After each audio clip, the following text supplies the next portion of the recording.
This episode of the Move Mind podcast was brought to you by CBD Mountain, the sport and fitness CBD. Head over to cbdmountain.com for a range of soft gels, skin balms, oils and vapes, and purchase online and have the premium quality CBD delivered directly to your door. cbdmountain.com. Thanks for tuning into the Move Mind podcast. My guest this week is Mr. Joey Fritz, a mental coach and performance psychology consultant based out of Colorado, USA. Joey, thanks so much for coming on the show, man. Yeah, thanks for having me here. I'm really excited. Yeah, really excited. Like I was just saying to you there, I've been buzzing about this one. Ever since that Emily put us in contact with each other, but especially the last few days. Very excited. So let's get stuck into it, Joe, if we may. Wrestling, high school, early days for Joey before the prowess that you've got now, working with a whole host of people and in the combat world. Wrestling in high school for you, Joey. Now, where did that begin? I know you guys have it as a collegiate offer, don't you? In the States, you can do it as part of your sort of alongside your education program there. What drew you to wrestling? Why wrestling and not some of the other ones? Well, so when I was like grade school, I actually was really, really into basketball. And my brother played basketball, so it was something I always kind of followed his footsteps with a lot of stuff. And I didn't make a select team because they didn't have it as a school sport for like grade school. So I didn't make a team. And I was kind of like, man, I really suck. And so I kind of found wrestling because of some friends of mine at the time were wrestling as well. So I was like, well, I'll try this out. And really sucked at it for the first year or so. But kind of really quickly found a passion for it to the point where I think my choices for other sports and how I got ready for other sports was influenced by my want to improve wrestling. So, yeah, what sort of what I'm trying to think how to phrase it. So, influencing your other sports. What was it that wrestling gave you that was like a positive influence on the other sports, whether it's physically or mentally? I mean, there's so many times you can get wrestling is just a grinding sport, right? So like practices are just constant, no matter what you're doing, whether you're deliberately doing conditioning or just drilling over and over and over again. It's not a fast twitch, pure strength sport. It is a whole body fitness endurance kind of experience to the point that every part of you has to have fitness, like your neck, your wrists, your ankles, like everything is that you wouldn't think of. Muscles hurt that you didn't know could get hurt. So I think it definitely made me so much stronger. My balance and my base definitely benefited from it. I also was I ran a lot of track. And in the high school level, I was a sprinter, more of a hurdler and a jumper. And I think it contributed a lot to like my flexibility, going over hurdles, stability, and kind of just overall just not getting hurt because I had the more full whole body fitness. So it really, and from a mental perspective, it really gives you this ability to kind of take that grind over and over again, right? So like you can just constantly just be uncomfortable for 2-hour practices. That adds into the endurance of other sports where maybe in cross country you're grinding through, or you're the third or fourth quarter of a football game and you're tired, but you still have to be explosive. That all translates, I think. Absolutely, yeah. There's a carryover there, isn't it? Being able to deal with the grind, being able to deal with the discomfort. Definitely, it gets you comfortable with the uncomfortable, or the embrace the grind, as we've kind of seen in the last few years sure. on the maxims on the various fighters' t-shirts. Yeah, embracing the grind, and arguably it prepares you physically, like you said there. Like whoever thought like wrists needed fitness, whoever thought that necks needed fitness, but wrestling will show that up right in your game pretty quick. And for sure. arguably as a form of physical preparation, wrestling covers all bases, really. I mean, we're biased because we do it and we're into it, but I really do think it covers a lot of bases athletically, but also, more within your realm now in 2020 with your work is mentally it really conditions the mind, and I'm sure we'll get into that later on in the show with the variety of stuff there. Wrestling, I wish all schools across the world had it, Joey, as a collegiate option, or as like a part of their sort of educational curriculum. I really think the rest of the world is missing a trick. I know that States isn't the only place that does it, but us in the UK, we never had it. We had rugby. That was our our closest, but it's not quite the same. It doesn't quite teach you the same, I don't think, as the preparation you had. with your wrestling. So Yeah. Yeah. And there's actually a whole other side of it that I don't think we always talk about.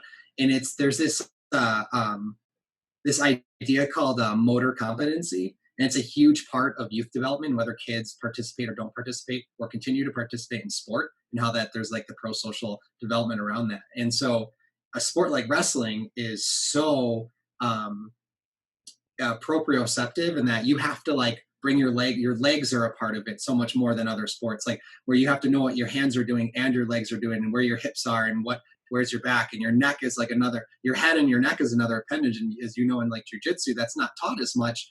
Whereas like this is something I'm actually working on with the youth kids, that I want to start working on with the youth kids we're coaching, is doing like putting their hands behind their back and using their head as a means to as like another point of pressure that a lot of people don't think about, right? So that wrestling is a huge part of can be a big part of youth development, as far as leading into how they kind of carry themselves later in life, because of that kind of pro-social motor competency development. There's a lot of benefits to it outside of just the idea that you're just a fitter, happier kid. 100%. Yeah, I think that's fascinating, because I definitely noticed this, Joey, growing up, and you probably did too. Is there was a group of kids that was sporty naturally. You know, their parents were into it; they were encouraged. There's a group of kids that was smart naturally, and they had probably smart parents, and smartness was encouraged. And then there was always a group of kids that kind of, they weren't really into sport, and they weren't really necessarily, maybe they were too smart or just not smart enough or whatever it was. But I remember a few of them turning around and just their attitude was very much like, oh, I might as well give up on sport now, because I'm just not sporty. I'm just not gifted, or everyone else is so much better than me. I'm usually the last couple of picks in the game. No one really wants me to be on their team. And they sort of gave up on sport because either because someone told them that they weren't good enough, or no one told them that they were good enough, or, and this is my kind of point of what I'm coming around to, is they didn't have something like wrestling to condition them from before they had an opinion. Arguably, if you get into wrestling early enough, before you have an opinion, you will get molded into a way where you're tough up here and you're tough corporally, and then competency, like motor competency, it's going to be high enough that, and very it's very general. Like the movements in wrestling are so crazy, they cover all the bases. Any other sport you go and touch, you'll be competent at, whether it's soccer or basketball. And then I think those kids' confidence would have been, their attitude would have been very different. It wouldn't have been well, they wouldn't have allowed to have had the attitude, I'm giving up, right? That would have been bred out of them in wrestling practice early on. So sure. And you bring up a good point about the selection process. Everything we've learned about how kids develop as athletes is that nothing matters until they're post puberty. So you can evaluate them and teach them all of these things, and a kid who's been doing a sport for like 6 years, someone who just got through puberty, can catch up in a year. And they've seen this over and over again. And it's really interesting where these studies about burnout and injury rates lead to kids dropping out or staying in sport. When you're evaluating them before they even hit puberty and telling them you can or you can't, you're already segregating these groups that they're going to engage in sport or they're not going to engage in sport. And we've seen that sport as a vehicle, as a pro-social vehicle most of the time, right? Like, I don't have a percentage to cite from a study or anything, but kids who participate in sport versus those who don't tend to have better outcomes later in life, whether it's school, professional, and otherwise. And there's a lot of research that supports that. And it's a huge impact on our kids' psychology and around how they develop as youth. And there's two big studies I always like to cite. One of them is on this subject. One of them is actually, they're Russian swimmers, and they looked at a cohort that was doing it since they were kids, like since pre-puberty, and those who started post-puberty. The pre-puberty had higher dropout rates, higher injury, and they were less likely to participate in the sport after later in their careers. And then the career length, injury rate, and was way lower in the post-puberty group, and they were more successful and were more likely to stay in the sport in a coaching role, supportive role, once they retired from actual competition. So there's a lot to say about how and when we evaluate these kids and what we push them into. The other one, which I always find extremely fascinating, is looking at the rates of athletes or baseball players who participated in the World Series of Little League The Little League World Series has been going on for about, I think, 70 years at this point, maybe a little longer. And they found that it was almost or barely more or just less than one of the kids per year that participated in the Little League World Series eventually went on to play pros. So what's fascinating about that is you have what is selected as the number one, like the best youth players in the world playing Little League, right? They should all go pro, right? Because they're that good. They're playing in the Little League World Series. And then like one from that cohort is making it to the pros later on in life. That doesn't make any sense. But it's because look at when we're evaluating them. They're like just on the cusp of, they're just older than, just younger than puberty. And so we're putting, and then also think of their burnout rates, how long they've been participating in the sport. So those are those are two very fascinating studies that tell you a lot about when we evaluate kids and why that matters.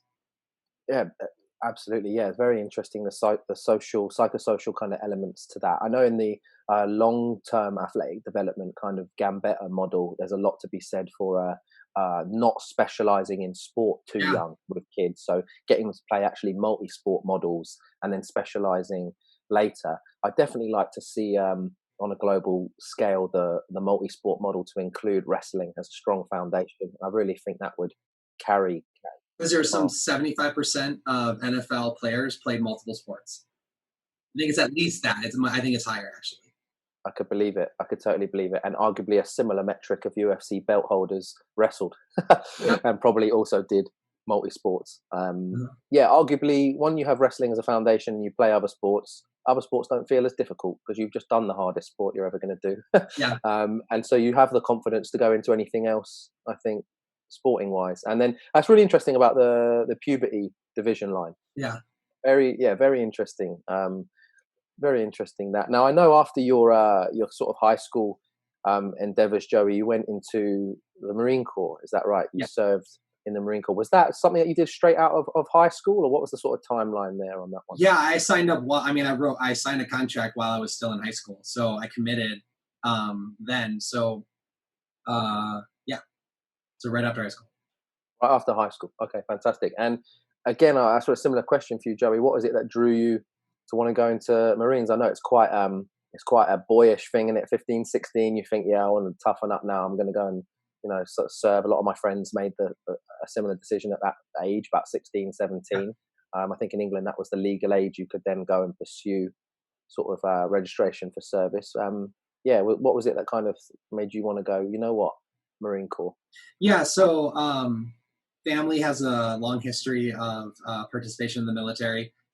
Dad was, both grandparents, multiple uncles, all served in whether the Army, Air Force, what have you. And when my brother, who's 8 years older than me, actually exactly 8 years older than me, we have the same birthday, but we're not twins, obviously. So interesting. But he joined the Marine Corps. And I think when I was deciding what I wanted to do, I got stuck in this idea of the Marines because I think when I was probably middle school age or younger, a little younger, when he just got in, it became very present in the house where my dad began talking a lot more about the Marine Corps and how proud he was of my brother. And so it was more exposure to what the Marine Corps was from a historical perspective. And so then it became kind of a competitive part of me as well, where I was like, well, I can't join a different service because my brother will always be able to hold this over me my whole life. So at the time, that was kind of my motivation to choose that. And I started to make my own reasons for it while I was going in, and then also during as well. Yeah, I can definitely understand how a sibling rivalry would be a good incentive. And interestingly, arguably, being a Marine is one of the toughest levels of types of status you can achieve as a civilian progressing into a soldier. The world-renowned Marines are tough as fuck, basically, and there's a reason for that.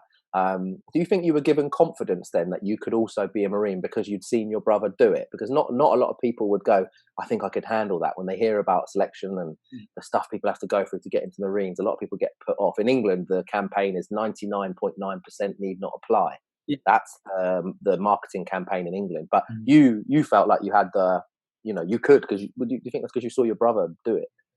I don't think it was so much of like seeing him do it, saying that I could because he did. And it was more of just, I didn't really, honestly, I didn't think about it. I was more of just like, it's more of like, I'm going to do this. And because it's like, if I, if I can't, then like, that wasn't an option at the time. And so it's just like, I'm going to do this. Like, there's no part of me that is going to drop out no matter how hard it gets, just because I know it's possible. And so I'm going to do it. So that awareness of the possibility of it's kind of like when, was it Roger Bannerston? He broke the 4 minute mile. There's actually a fun stat around that where like when he did it, suddenly Alice and all the other people started doing it. That just, it was just not even broken before. So it's kind of that idea where it's like seeing that others can gives me confidence that I can as well. Kind of like seeing someone else jump off that, do cliff diving, they jump off first, and then it's like, well, I can do that if they survived it. So, but it was, I guess it never really was an idea in my head that I couldn't. It is that I will. Yeah, amazing. That's very important, isn't it? Like the way that that was framed, like that's very, very interesting, very important. Yeah, that couldn't wasn't an option. And I think for people that maybe, I don't know if there's metrics or stats on it, but people that fail selection for a Marine Corps or for, you know, elite military activity, it's probably because they had the idea in their head that there was that couldn't was also possible. Mm-hmm. Right, whereas actually for you there was just one track, it's happening. Now, what was your selection process like? I really want to Yeah. like pick your brains on that, because there's a Hollywood notoriety, isn't there, around Hell Week, and like same in England, like SAS or special service selection, it's like the worst thing on earth. Yeah. You have to go through any of stuff like that? Well, so there is, so as far as like physical selection, before you even sign a piece of paper, you have to do all of this. There's so many things medically that would prevent you from joining, for a lot of people.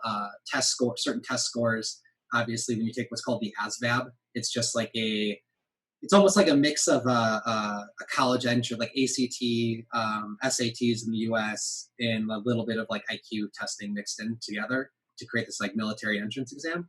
And that kind of one determines if you can even get in, and then also what jobs are available for you once you get the option to choose. So the selection process, like once you kind of get into boot camp, you have what's called receiving week. And in receiving week, you're with this just random group of other recruits, and you have these drill instructors who are, their job is just to get you through all the admin process stuff. So once you actually get to boot camp, that selection process is kind of mostly done. A lot of people get weeded out beforehand. It's like, if you can't get fit enough before you even leave, like the recruiters typically won't let you they won't even put you in. It's like, hey, you got to be able to do so many pull-ups just to get in, at least like 3, which isn't a lot, but, or at least run this fast and things like that. So there's the selection process through boot camp. It's kind of depends on what's happening in the rest of the world, if you will. So if they're trying to add more people to the military, it's going to be easier in a way, in that like they'll give you more reasons to get out, right? Where they're not gonna suffer you as long if you're just like, I don't want to do this. But if they're at a time when they're trying to keep people through, they'll do their best to kind of get you there. And the way they motivate you is interesting, in that like they show that they really want to get you through and that they care, and they won't give up. A lot of the drill instructors really don't give up on the recruits, even when they give up on themselves. Because I saw guys who were done, but they're not going to push them out.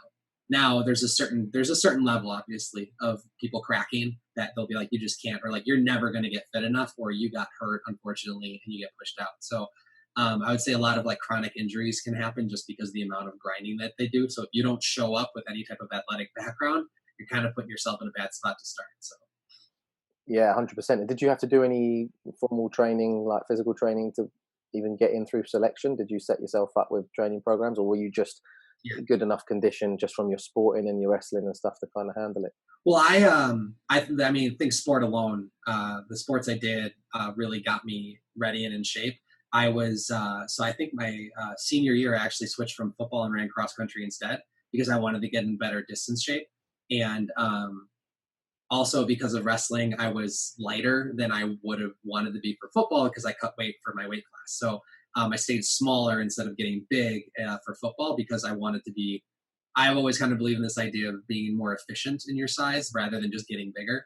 But so I stayed smaller from that, but then I was in really good conditioning from cross country to wrestling, and then in track. And then after track, before I left, I was still running and getting my distance work in and making sure, like, all throughout that, once I decided, I was really dead set on like, I need to get a perfect physical fitness test, not just passing. not just like good. I wanted perfect. I wanted that. It's a 300 PFT, so 100 points on the run, 100 points on the pull-ups, 100 points on the sit-ups. So like that's sub 18-minute run, just 3 miles. That's 3 miles, so just under 5K, and 20 pull-ups, and then 100 crunches in under 2 minutes. So I wanted to be I didn't want to just be passing. I wanted to be perfect. So I really was grinding on all that stuff, even in the middle of those other seasons of like making sure my pull-ups were good, making sure I could always do the crunches, and the run kind of came later. So Yeah, fantastic. Cool. That's yeah, 20 pull-ups without leaving the bar that's hard. dead hang pull-ups, not the CrossFit kick pull-ups. Yeah, You have if you no kipping zone. Yeah.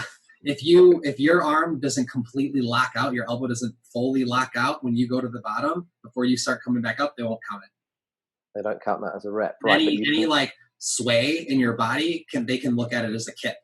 So yeah. It's just dead hang pull-ups. Yeah. Wow, for 20 reps and not leaving the bar. So I suppose you can rest in the dead hang, can you? Yeah. You learn techniques to like hang by like a rock climber, like you hang by like one arm, and then you just kind of shake an arm out and you switch, and you can sometimes get 1 or 2 more if you're at the end of that 20 to crank them out if you're really struggling. But yeah. Yeah, fair play. Yeah, it's interesting. And that run, that's quick.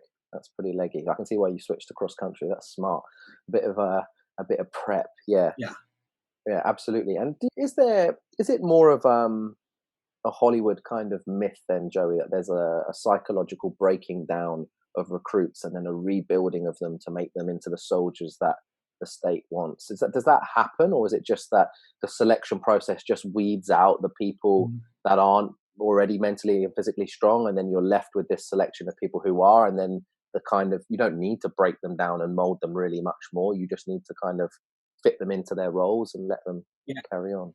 Well, there's I would say that the weeding out process isn't as strong when you're looking at basic recruits in boot camp going into general population in the military, whether it's the Marine Corps or any other service. But that's the weeding out happens a lot more when you're looking at like the special forces programs, right? So like Force Recon, SEALs, Rangers, Berets, things like that, where they're like, we don't need you. So if you can't make it, we don't care. Whereas general population military, there's still a little bit of the logistics and the numbers where like they'll keep on you as long as they can to get you through. And that breaking down process, I think that's where it becomes a lot more important. So yes, that actually is really relevant, because you're looking at, we're all so ego driven, right? So like we're especially like in Western cultures, we're very individualistic in that ourselves and our immediate environment are our priority. And that I think it's really important, and this is kind of stuff I applied after learning about this after the fact, but I think it's important that you break someone down to see that their actions are no longer just affecting themselves. Now that if I do something, it can negatively or positively influence the people around me. And that's so important to developing that kind of teamwork, that kind of pro-social behavior, right? So in that, if someone doesn't have that, you need to get them to either learn it or they need to get out. But so many times, and if you can kind of step back during like the boot camp time and see that the game that's kind of happening, then you can kind of see how they artificially create situations in which you could easily all blame one person, or even yourself get blamed for something, even if you didn't do anything. Like you were just standing there, and they create these situations in which everyone could turn on you, or you could all work together. And they do it over and over again, and you see the consequences. When everyone turns on that person, well, nobody gets anything done. Nothing positive happens from that. But once we say, like, how can we bring this person up with us, right? How can we all make this person better? Like, they're falling out on a hike. How can we get them up versus just letting them fall behind, right? That's not good for the rest of us, because that's a person who's carrying ammo, water, food. They're another body for an engagement if that happens. So there's a lot of reasons why you need to bring like the lowest common denominator matters. And so that breaking down process is extremely important to building an environment that has inherent and implicit teamwork. So. Yeah, interesting. Yeah, it's a teamwork approach, isn't it? It's getting rid of the individualist mindset and not necessarily getting rid of it, but re-educating it to understand that it's integrated now with other people. There's other people's lives depending on you, your actions, and the sort of the advantage to everyone as a whole rather than a sum of individual parts. Yeah, that's fascinating. I never really thought of it like that. I always thought of it as it's a very it was an individual breaking down to make the individual stronger. But actually, what you're saying is it's getting rid of the habitual thinking of me first, Yeah. survival of me, and actually survival of we or Mhm. us first. Can we?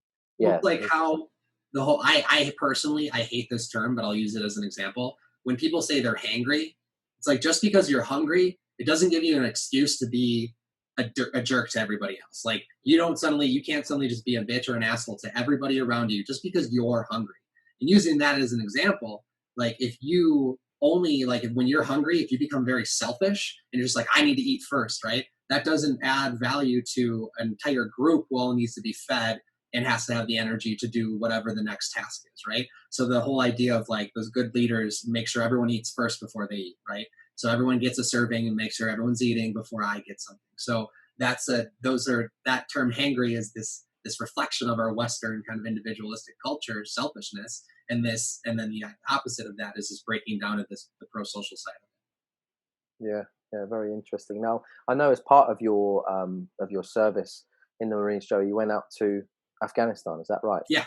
Spent some time out there. Now, my question is a bit of a chicken or the egg question for you. What came first? Did you utilize sort of performance psychology concepts to get through your service in Afghanistan and get through the madness of everything happening around you? Or did your time in Afghanistan make you then want to go and learn formally more about mental performance and performance psychology sort of tactics? Yeah, so I think like I did a lot of psych education before going to Afghanistan, but not from like a performance psychology perspective. So that I didn't really have those skills, or wasn't really thinking of it. At least not. I wasn't explicitly aware of if I was doing anything beyond the fact that there was a lot of distraction. I did a lot of reading while I was there. So a lot of reading, a lot of just like had a laptop and I had a bunch of shows from other people I would watch just over and over and over again. But I think what going back to that kind of pro-social thing, there that group of people, like we're all still really close. And that's because we went through every phase of a relationship you can go with because you're just around these people all the time where you really, really understand the need and the necessity to have a diplomatic environment, kind of a good environment that, hey, if something comes up, we're going to immediately talk about it. We're going to address it right away because we don't want this festering and us all being pissed off. We're already tired. We're already angry. It's hot as hell out here. The dust is everywhere and it's irritating. So, like, how do we figure this out so that we can create the best environment for each other and have each other in mind when we make decisions, right? So, like, I'm getting ready in the morning, but another guy's sleeping in a little bit in the rack. So, I'm going to like be a little quieter because I know it matters and he's got to go work for another 12 hours or something like that or go on patrol or something like that. So, I think it was more just inherent to just having one, I had good leaders while I was there and they helped to encourage that type of behavior. Afterwards, as far as influence, I've never really thought about it if it influenced my decision to want to do performance psychology or to work in there. I've always had a love for psychology. I had a very good psychology teacher in high school, and her name is Amy Groyle at Mugwanago High School in Wisconsin, and she was always very much a positive influence on my willingness to want to do that. And my love for sport, I think, really drove me to a very sport centric idea of that at first. But that a lot of that came after the fact. Whether influence or not, I can't say. So Yeah, fair enough. It's interesting, isn't it, that the friendships you said there, the relationships that are forged in combat, are some of the strongest you'll ever have because you go through every, like you mentioned, every scale of emotion known to man, and you're all in it together. Similarly, I've heard, relationships on the mats. Actually, some of the strongest yeah, relationships and bonds I've built with people around the world over the years have been based through jiu-jitsu and wrestling on the mats. Similarly, because you go through such hardships, such adversities with each other, and you go through such a spectrum and range of emotions, and there's no hiding. There's, like you said there, rather than let something fester and like let it rot and like tear everyone apart, you address it straight away. There's nowhere to hide when you're in such sort of adverse situations, whether it's simulated in the gym on a mat or whether it's legitimate, out on a tour somewhere. There's no hiding, and I think it's very interesting. The relationships you form with people are yeah. very strong bonds. Mhm. Yeah, absolutely. No, I can't really talk for. I've never served in the military, and I only have friends that have. But do you think, Joey, there's scope for soldiers and sort of elite combat personnel, military personnel, to learn mental performance psychology, sort of tactics and strategies to help them do their job better? Do you think that is there room for that Oh, in the military? 100%. There's already are programs that exist. There's like especially at the elite. Well, at the elite level, they all have. I believe most units. So like you have like MARSOC in the Marine Corps, which is their contribution to the Special Operations Command, as well as Force Recon, and then you have like in the other services you have SEALs and stuff. Like a lot of them have performance psychologists. They have sports psychologists who work alongside them to help them develop those mental skills. So that already does exist. From a bigger general population perspective, the Army actually has a program that works with kind of the like military and family with like coping with basically just living a military life. Because obviously, when families are involved, it becomes a little bit more. It adds a lot of different stressors, right? Because your family you got to pick up and move every 3 years. There's a lot of long hours. There's a lot of just stress from your job coming home. Just kind of the burden of the uniform, if you will. So and those thankfully, and I'm glad that it's getting more traction, a lot of those things do exist already. I actually had a lot of friends and classmates from graduate school that all a good chunk of them work with that Army program. I can't remember it off the top of my head right now what it's called, but yeah, they all work in that capacity, and they do really good work there, and it's really helpful. So Yeah, fantastic. You think they would have added a performance psychology component by now, right? If not, they're yeah. definitely missing a trick because Mhm. not this psychology is steeped in science and research, right? It's not just a pseudoscience and theory. There's a lot of testing that goes on all the time in labs around the world. So yeah, you'd think with the military it would be in their best interest to implement something Yeah, objective, for sure. pragmatic, useful for their personnel. Now, moving on a little bit, Joey, we'll get in. I know we're going to go deeper into the psychology stuff because that's your game, but um, you mentioned to me before that you like the approach of being a Renaissance man and the polymath approach. Yeah. And for people that maybe have never heard that term before, basically, I guess I allow you to explain. I just want to ask you a question in the role of devil's advocate. Are you not just by being interested in many things a jack of all trades and a master of none? And how would you kind of explain the Renaissance polymath approach to your learning? Well, yeah, it's I think the fallacy there is that you don't put the same effort into everything, right? You're not as well versed in everything as you are in one thing. So I know a lot more about psychology than I know about electricity, right? So that does that mean I need to balance them out? It's really depends on what your interests are. So I think the idea more here is that being self sufficiency is important, right? Think of how much money you save if you can do all your own plumbing rather than paying a plumber $100 an hour, or just learning how to like, hey, I'd love to like build a desk. Like so I just built a desk. I went and bought wood. I have the tools, and so I did it. I learned how to do it, and I made it. I didn't just make it a basic box. I actually added some flair to it. I made it look nice, like things like that. So it's like, what level do you want it to? At what level do you want to be proficient at those things? Whether they're useful things or um, they're just like hobbies and habits, right? So I think just the idea of just being self-sufficient is a big attraction there. And just honestly, like this goes back to another influence of another teacher, probably, where he said to me, Mr. Vic, Rod Vic, he said to me, he's my journalism and he was my creative writing teacher. And he said, the more you know, the funnier the world is. And so it's like having a better knowledge of like references to like movies and old media or history. Knowing more about history can make something funnier because you get what they're referencing. The joke's not just funny because it's funny because you're also seeing like kind of this meta reference with it and internally that they're also talking about, right? And that makes it funny. Or like there's a seeing kind of like this imagery repeated somewhere else, and it's like, hey, that's a reference to this old movie. So and then looking at it from a skills perspective, it's like the more I know, the more useful I am both to myself and to others. And I think that goes more of like from a service perspective or an idea to want to serve others is like I can, if I get good at so many things, like I can help people more, and also I can help myself more. Like it's enjoyable to learn how to play the piano. It's enjoyable to, I find a lot of pleasure in like what was the latest thing I taught myself kind of was like painting. Like there's this product called Plasti Dip, right? And it's like this rubberized paint that you can put on your car and you can make it look, it can peel right off, but like there's a right way to do it and a wrong way to do it. Like there's some pleasure in doing it, figuring it out the right way, right? Or learning lawn care and like horticulture, not horticulture, like just plant care and stuff, right? And like, hey, these plants are all living in my house and they're doing well. And I'm like, my grass and my lawn looks nice and my yard looks clean because I've learned how to do those skills. And that proficiency kind of adds to like both self-service and service to others, I think. And it just makes you a more useful person in the world. Yeah, 100%. I like that idea of self-sufficiency, but then yeah, being useful.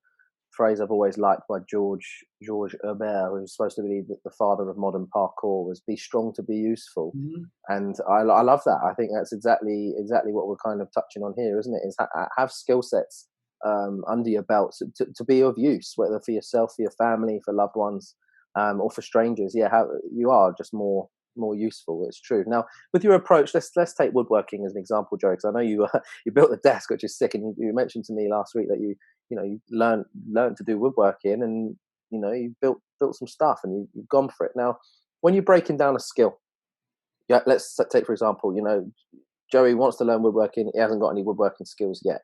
He might have the tools. He might have a rough idea what he wants to build. Haven't got the skills. What are the processes you kind of went through to breaking the skill down and just kind of like and learning it? Because a lot of people, well, I'm guilty of this myself too, as I look at something and I think, oh blimey, that's a daunting task. Yeah. I don't know how I'm going to quite break that down and learn that. What was your kind of approach for the woodworking stuff and getting that going, and then ultimately building yourself a nice little number? Well, I think with, and this is something, it's almost like a skill in itself that I've learned over time. It's kind of like two ideas. One of it, I guess you could say, it's like, how do you eat an elephant, right? It's one bite at a time, right? And so the other side of it is creating an environment in which it's okay to fail so you can learn from those failures. So if I'm going to use a routing machine or a router that makes really cool kind of curves and edges on different pieces of wood, I'm not going to practice on the piece I'm working on that I want to do it. I'm going to take a piece of scrap wood. I'm going to do it on that first. If I want to like edge my lawn and make it look nice in a certain way, I'm going to find an area that no one can see. Painting the same way. I'm going to paint a model or something else like in an area that I don't care about. And I'm going to see how these different effects happen. Or I learn, oh, I need to thin my paints a little bit more. I need to do this differently. Same, and then going back to woodworking, it's like, oh, if I cut too quickly, it breaks the edge, or like if I use these types of screws, I messed it up. It's like I realize, oh, it split the wood. I have to do pilot holes. I have to do this. So it's really just there was a lot of instances with any skill I've learned, from winemaking to the woodworking side of it, where I failed hard. And you see that and it's like, oh, I'm going to modify this thing in my car. Now it just cost me $500, right? So like I learned though from that you shouldn't do these things this way. And there's creating an environment which, you know what, I'm going to test it this way first. An environment in which it's okay to fail. And I'm going to learn that one thing. And now I've gained valuable knowledge from that. And now I can see, oh, I did it really well in this test environment. And now I can go apply it to this real piece that I'm building. I mean, that could be you could apply that to a number of experiences and situations in your life as it is, right? So, but yeah, from the context of what you're asking, yeah, that's how I think about it. That's genius. Yeah, I like that. An environment that's okay to fail. Give yourself permission to do, to fuck up and fail. And it's something I say to students all the time at jiu-jitsu is, I want you to make mistakes. That's the point. We have to be comfortable with making mistakes and then reanalyze them, assess them, and then weed them out as we get better. But you can't be afraid of making the mistake. It's actually part and parcel of learning. And being able, like coming full circle, like, to quote Mr. Vic there, it should be funny that you've just learned something new now. You've made a mistake. It's not the result you wanted, but you now know a little bit more, a percentile more than what you did before you made the mistake. So that should be funny now. You should be able to find some humor in your shortcomings and let that encourage you to get better and go further. Yeah, Mr. Vic was bang on there. I like that. I never heard that kind of perspective before, but the more you know, the funnier the world becomes. And I suppose the more you fail, the more you should be able to laugh at yourself too, ultimately. Well, I mean, that amount of levity with yourself is extremely important in many situations. I mean, it's weird how these things kind of come together, because I kind of grew up in a household where there was a lot of overreactions to things that were very small, like mountains out of molehills. And I think I learned very quickly to uh, just be like, well, it's spilled milk. Like, we'll clean it up. We'll pour another glass. It's a piece of glass. It's not the end of your life. It's not, this person didn't wrong you. They were being maybe a little careless and bumped something off the table. Well, we'll clean it up. It's not a big deal. Where in many situations, people can yell and overreact to that. And I think there's like patience with yourself and with the experience is very important. So it's like, it's funny right now. My roommate has a young golden retriever, and he can get into stuff. And like I knew what I was getting into when I knew a puppy was going to be in the house. And so, and I've had dogs before, so it's kind of like that patience where she's very apologetic when something gets broken or knocked over. I was like, he's a puppy. He's going to do those things. Like it's going to happen. He might have an accident. He might do this. We'll just clean it up and move on, and we'll find a way to either we don't complain, we find a way to improve it. So instead of just complaining, we find a way to either change it or we accept that is what has happened. So it's no crying over spilled milk. 100%, yeah. And having a problem, a sort of action orientated attitude to problem solving, Yeah. as opposed to a cognitive complaining based attitude to problem solving. It's just like, no, have an action ready to go to solve it. You know, like you say, like clean up the milk. Don't just stand around and complain about it. Yeah, no, 100%. Are there any skills, Joey, that you got on the list that you want to, kind of work on, that you'd like to achieve that you haven't got under the belt yet?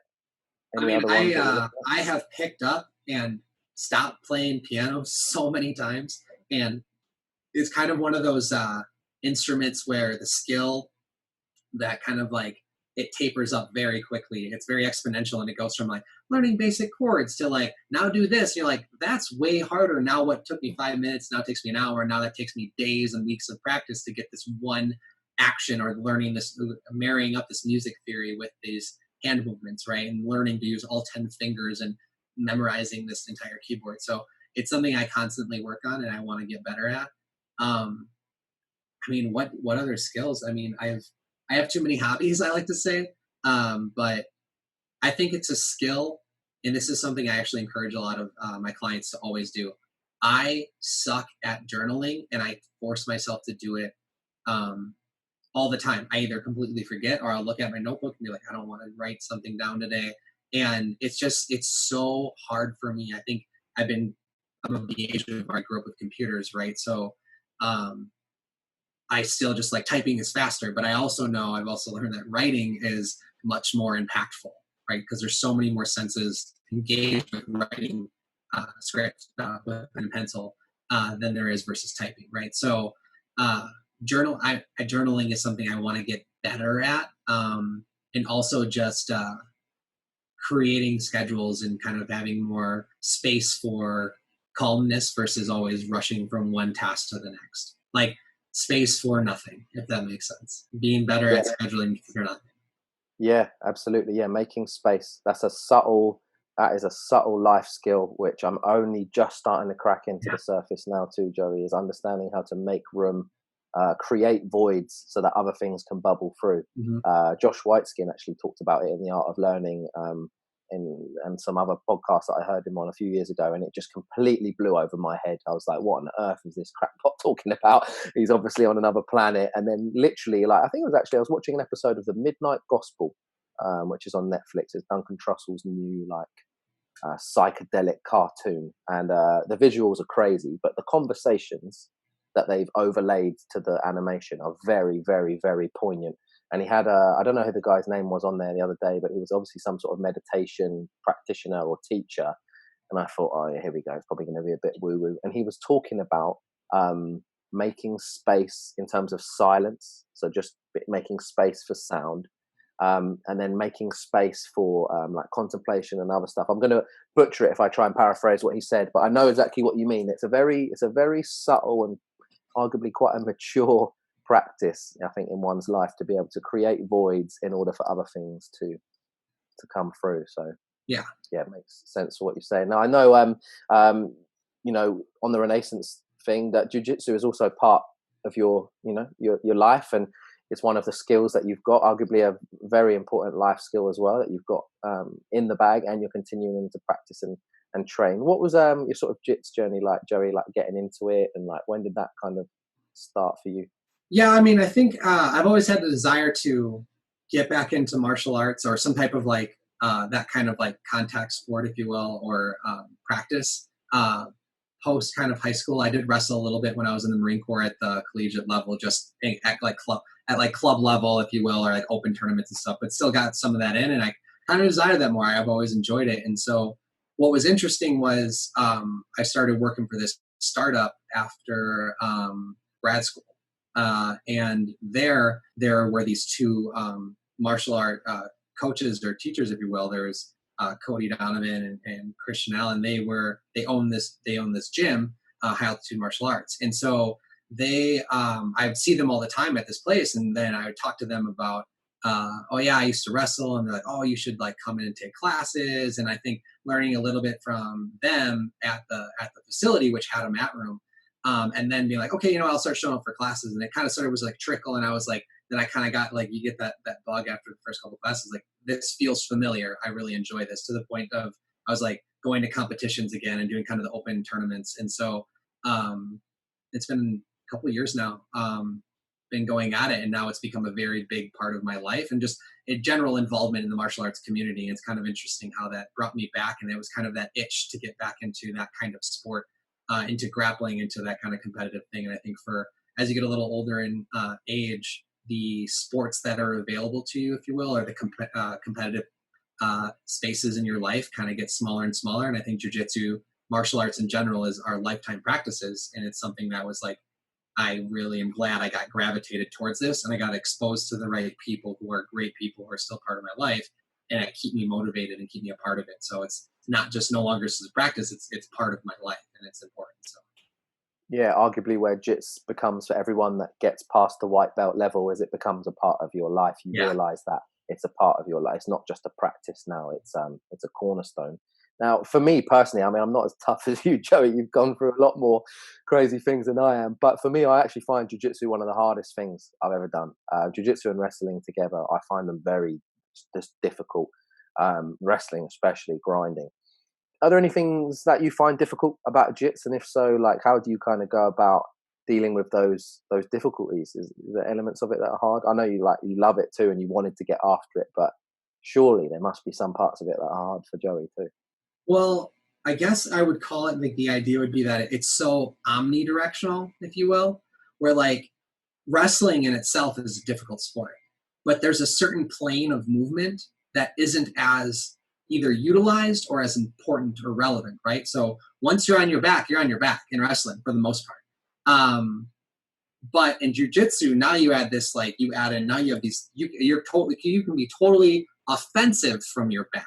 You can be totally in control from your back, and you can invert, and you can do all this whole other dimension. And then now this whole new school of now leg attacks are becoming the big rage, right? So now adding the legs into it, where people used to just use them as pressure points, as just maybe the basics from the bottom, or just for part of your passing and creating space. Now it's a whole, like, not that those attacks didn't exist, as you know, but like the schools of thought, or at least what's popular right now, leg attacks have really shot up, and their exposure. And so it's becoming like, now this adds a new dimension to especially new people coming in, where I'm just doing a basic pass and maybe I stepped too deep, and now they're sweeping me from that leg and they're attacking my heel, or putting me in a toe hold or something. You're like, well, I didn't even know that was a thing.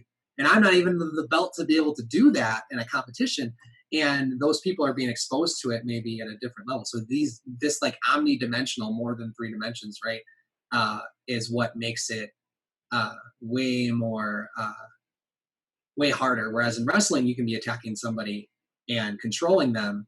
But in jiu-jitsu, you are putting your arm or your head in a place in which it can get attacked. I learned the hard way 1,000 times, shooting with my head on the outside, where I could shoot singles on people all day who didn't have wrestling experience. The moment my head got to the outside on somebody who knew how to do a guillotine, I was in it right away, right? So things like that, where how you expose different parts of your body in wrestling doesn't matter, but in jiu-jitsu, you're open to be attacked. So yeah, was it just a case then of learning 1,000 times not to put your arm there because it kept getting tapped into right. arm bars, I mean, if you don't neck there? You don't like your neck and your throat hurting all the time, start putting your head on the inside on your shots, or adjusting, right?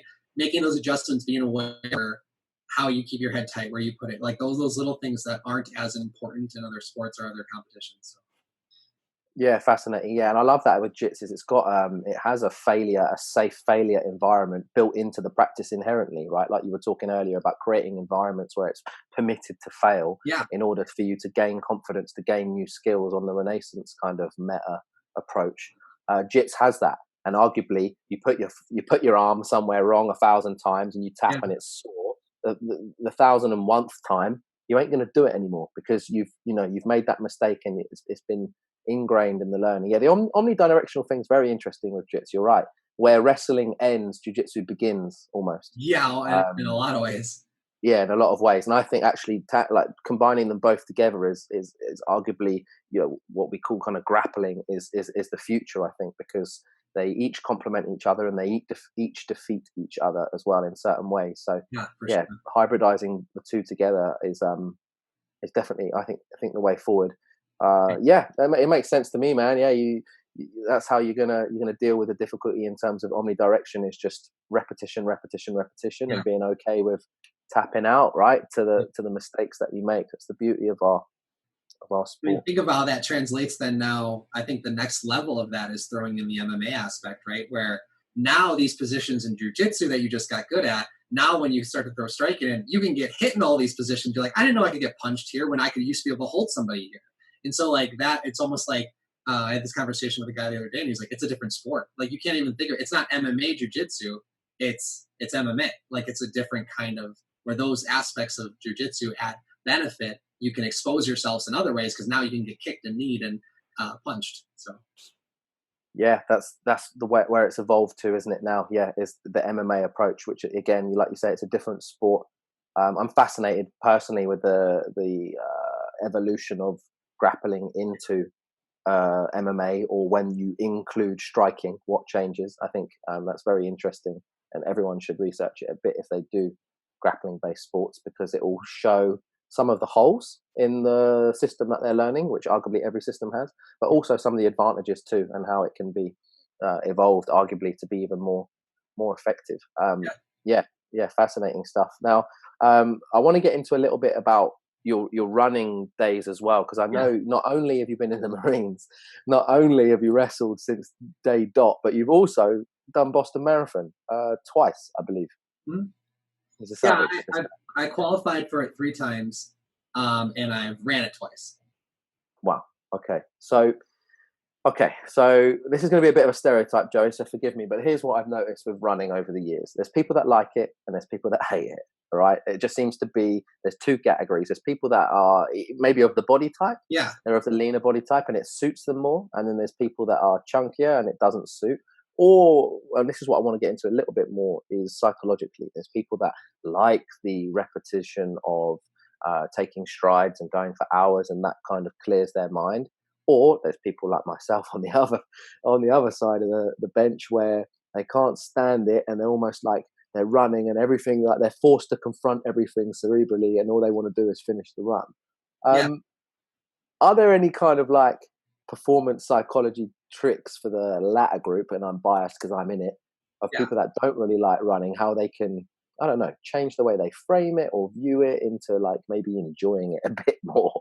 I mean, the first thing I tell to anybody who's asked me like, "Oh, I hate running," I was like, "That's because you're running too fast." They're like, "What?" I was like, "Slow the fuck down.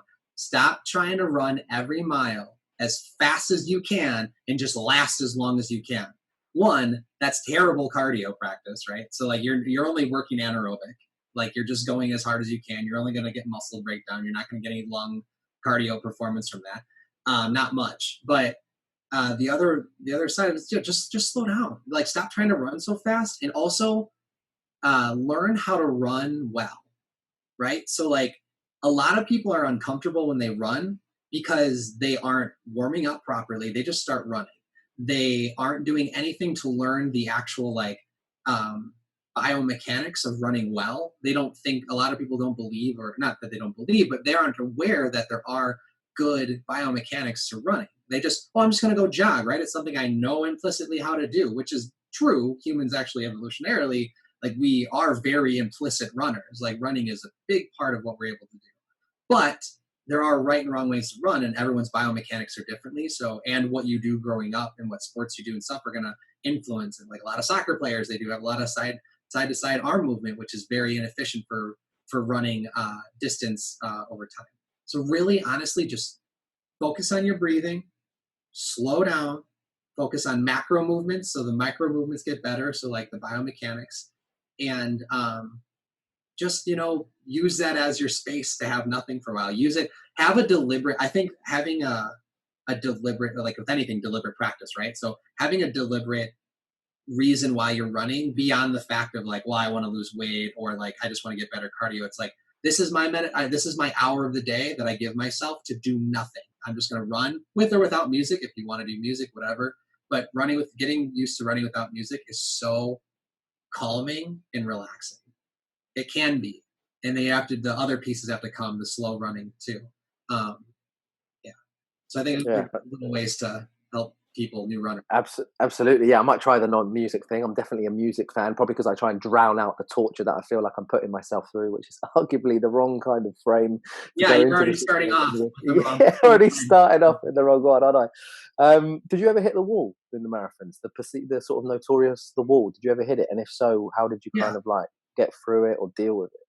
I mean, in training and like training days and long runs in during the marathon for sure. So if you didn't know, the wall is actually for the people who aren't already ketogenic, aren't already in ketogenesis. So what happens is over time you use up all the glycogen stores, right, in your muscles, right? All of this immediately available energy, and when you run out of that, your body naturally switches to ketosis, right? And that's something that people have been doing now as like a diet type, so they can burn more fat and they can be more fat dependent. They have higher energy throughout the day. They feel more comfortable. So it works for some, not for others. But that's what's happening. Your body is switching. It's almost like you're switching gas tanks. But in that switch, it's a big like hit. So I didn't know that at first. It was just something I was told, like, you just got to push through it. It'll go away after a while. And that's because it goes away after a while because you actually start to burn your fat stores now because you ran out of all the sugar that's been stored in your muscles. And now you're actually, now you're using a different energy source. So not before I knew that, it was just something that I know if I push through, and to build self-efficacy for it, you just have to go through it and then see that you're okay at the end. And I actually had a really good friend who's the one who got me into marathons, into running that distance. He built workouts in a way that I would get to that point, and then I could see what it was like, so I could build that self-efficacy, right? So creating a space to fail where it's okay, so I could learn that if I'm just let myself be a little bit uncomfortable and it really sucks for this moment, I can get through it. And so I guess the way to describe the feeling of that, though, is kind of like your effort exponentially goes up, but your pace doesn't. It just stays the same, and it starts to drop off. And it's a really weird feeling of like, I feel great, and all of a sudden it's like, oh my God, like it doesn't matter how hard I try right now, I'm not moving faster. I might even be slowing down. So, but knowing that it will end is a big part of that. And even understanding why it happens. You don't have to know the science about it, but just knowing that it ends and that you can get through it. Yeah, it's very interesting, isn't it? Almost like a parallel to the breaking down in the military kind of sense. It's like once you come out the other side of that and you look back on your hell week equivalent and you're like, oh, I'm all right, I'm still here. It gives you a newfound confidence. It's like, well, I could go through it again then if need be, kind of thing. And it seems like, yeah, the parallel there in the running. I'm going to try that, Joe. I'm going to try a couple of those things there. Give myself permission just to go and run, and run a bit slower. Give yourself permission to run the slowest you've ever run. And I'll give you a reason why you can give yourself permission if you want to compare yourself. A lot of professional runners, like the guys and gals who run like sub 5 minutes and they run crazy, like the close to sub 2 hour marathon level, they have training days, multiple days, where they're running 10-minute plus miles, but they're running in the 4-minute mile. So it's kind of like going back to the context of the workout. Why are you doing this? What's the purpose? What's your motivation? If you're just going to run, then just run. Who cares how fast you're going? Who cares what other people are doing?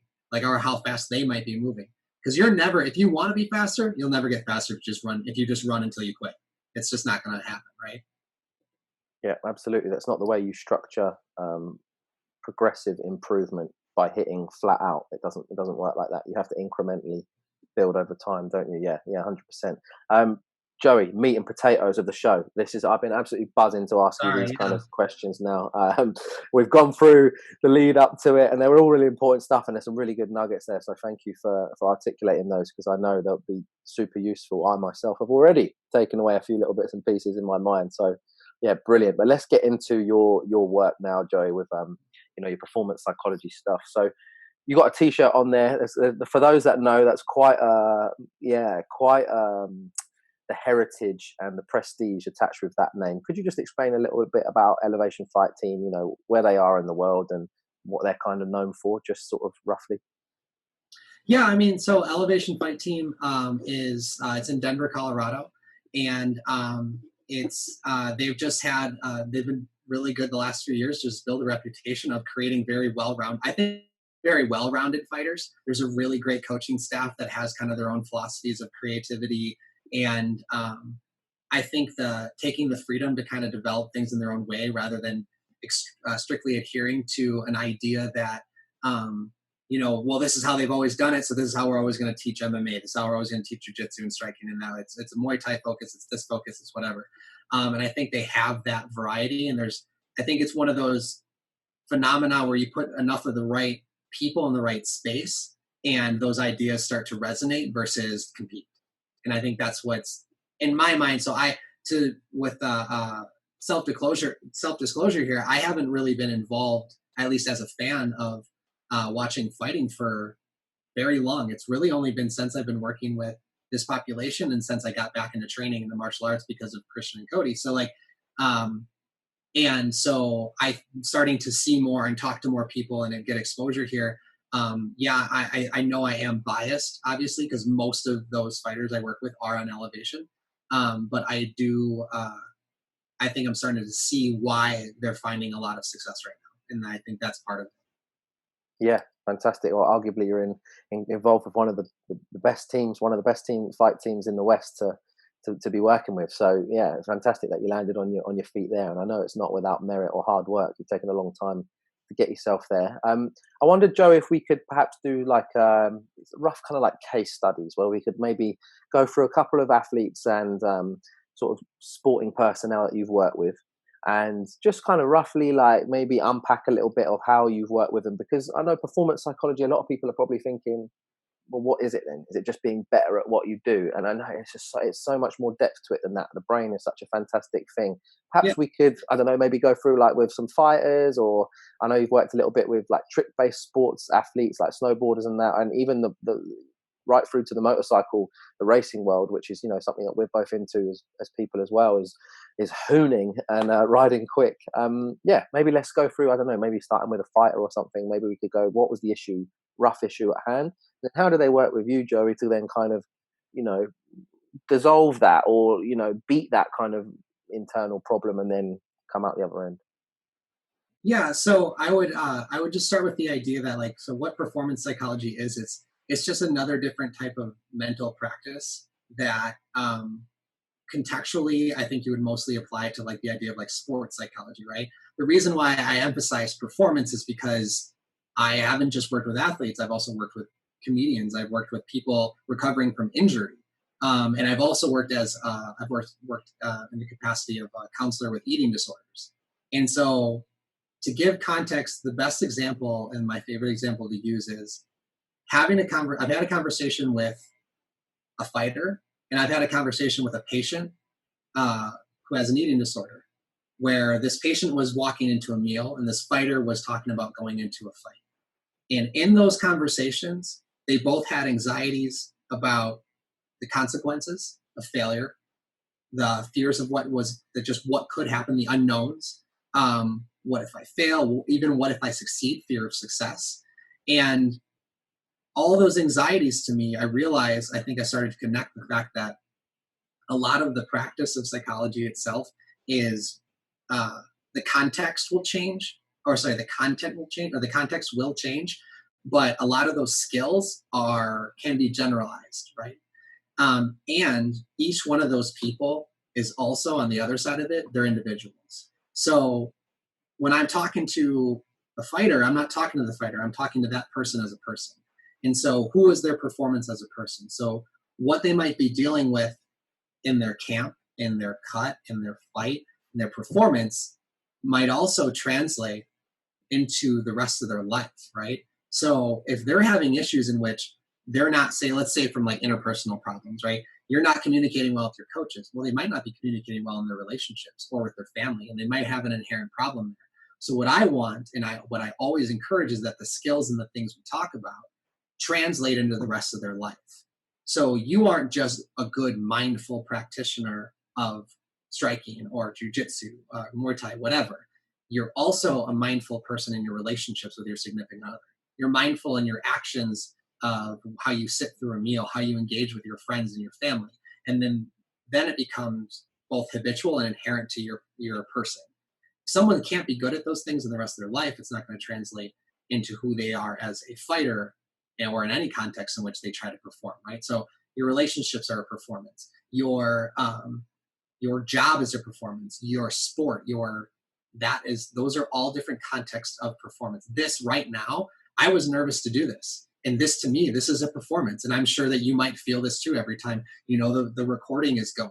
And it's like you want to articulate the right way, right? You want to be interactive. You want to ask good questions. And these are all thoughts of like, what if I don't? What if I can't? Or like, what if I don't answer right? Or what if I just keep rambling on about something and then it gets kind of like, well, people don't want to watch that. Like, those are all thoughts that we have and we're performing. It's almost like a meta-analysis of like, we're performing always in everything. Sleeping well is a performance, right? So to put it in context, what each of these guys need and gals need is very different. And looking at them only as a fighter would hurt my ability to help them. So I've worked on the team. I've had conversations with a lot of people on the team. I'm not inherently, I wouldn't say like, don't look at it as like, I'm not like a coach for elevation in any way. But I'm just someone who is a welcome presence that everybody is able to work with if they want to. But it's kind of like some coaches, if people don't know, like coaches can kind of like be a part of somewhere else, but still be welcome to coach in other places. And their athletes can kind of bounce around a little bit, but they kind of say they're a part of this team. And you know that. So like, that's kind of, I would say, the context of my presence there. But I've had conversations with like Corey Sandhagen and Neil Magny and like Drew Dober, right? So, and those three guys need very different things, right? Without speaking, I don't want to speak too much to the specifics for their own privacy, but Drew specifically, like if you don't know, he has a hard cut. He always has a hard cut, right? But for him, the performance is bliss. The fight itself is the happiest he will be. I actually was at his fight in Wichita, and I took this picture of him that I sent to him that I really enjoy because he's getting the Vaseline on his face. They're putting his mouth guard in. They're checking him up. Right, the cut man's checking him before the fight, and he's just totally in the zone and happy. And he's never, in our conversations, has ever talked about that he has ever struggled with that part of it. It's the anxiety about, will I make the weight cut? Will this affect me too much? Will I be too tired? Will thoughts about food, wanting to give up on the cut and eat something or drink something that he shouldn't be doing because he wants to enjoy those little spaces in those 12 to 8 week periods during those camps. And that's kind of that individual's fear, right? That's his issue, where once he gets past that, once he makes weight, it's fine. Everything's bliss, right? But it's a grind up into that point. Where others, and I wouldn't say this is as present anymore, but we all deal with these things. And I can't speak to Corey too much because he's when we started working together a couple of years ago, and he is one of those individuals who has taken a lot of what we've talked about and made it his own and has become very self-sufficient. One of my philosophies is that I need to work myself out of a job in a way where I'm not this like lifelong psychotherapist where not psychotherapist, but like psychoanalysis where I'm engaged with somebody their entire life. I'm there from birth to death with you, and you're going to see me once a week or once a month or whatever. Like, to me, you should be able to, going back to my perspective of being kind of the polymath of being self-sufficient, is you should take these skills and make them your own. It doesn't have to be the way I taught them, but if you make them your own and you're able to perform more effectively because of how you're utilizing those skills, I have done my job. and you can do that now. So for the context of that, what Corey needed was very different from what Drew needed. And I started talking to Corey after he had his first loss as a pro, and what he needed was, what he might have needed or was looking for was just kind of a more of a, how do I bring myself back to kind of this present focus and my why, and what is my value, and what am I searching for in martial arts, and what is my what's my mission here, and what do I want to accomplish. And I think he's very much found that. He's become extremely proficient on his own. And I would say then you look at someone like Neil, and Neil is he's someone who has and I haven't worked as extensively with him, but he's someone who is extremely selfless. And I would say that sometimes selflessness in the present can prevent us from being selfless in the future. And so I think some of our conversations have just been around the idea of, how can I be selfish now so I can be more selfless in the future, right? So, and I think that's all this stuff has been very helpful for them. And disclaimer for myself, and I'm not trying to be overly humble here, but I would say that their ability to take the information that I provide is a reflection of how their performances might have benefited from our conversations. And I could have said something and it could not even have benefited at all. But I always hope that it does. And it's more from an idea of like, I'm glad that they have these tools and I was available to help them. And so those are some kind of case studies. Do you have any thoughts or questions? But everybody is an individual first. They are their own person. And those guys happen to be fighters, right? And them as fighters is important for what they're looking for, enhancement of their performance, but they have to carry those ideas, those things we talked about, to the rest of their lives and become proficient as a whole in order for that to reflect in those performances. So. Absolutely, yeah. It's holistic, isn't it? You can't just be a black belt on the mat. You've got to try and be a black belt at life. Yeah, and I'm always I'm a fan of that kind of that idea. Ultimately, you're trying to be better as a person, period, not just at a skill. A common theme from what you're saying there, Joey, seems to be there's a lot about the situations you can control and there's situations you can't control. Does that kind of come into the performance psychology work with these, especially with the fighters, like trying to boil down, right, this is worth your time focusing on because you can control it, yeah, versus this is just a waste of energy, you can't control that? Yeah, I mean, when we're trying to discover from well, I guess this is in any discipline, but from my perspective, working in performance as a consultant with performance psychology or as a mental coach, you have to develop what's called kind of your theoretical like orientation for performance excellence and our theory of performance excellence. And for me, it's kind of gone from this big idea of when I was a student, I'm going to do this, I'm going to use this theory and that, and I'm going to include this research to kind of, it's very kind of boiled down to this idea of approach versus avoidance. And we are inherently, and I'll get to answer your question, but we are inherently avoidant, negative people because it has helped us survive for so long. If those of us from our gene pools that avoided danger were able to perpetuate, they were able to have kids and survive and provide for them in these communities. But those who were just like, I don't care, and they just did whatever, they didn't last very long because they were jumping off cliffs and swimming with sharks and things like that. Now we have more of those people, and there's the Darwinism of that we can see in everyday life. But it is ingrained in us to be negative and avoidant. So what I've learned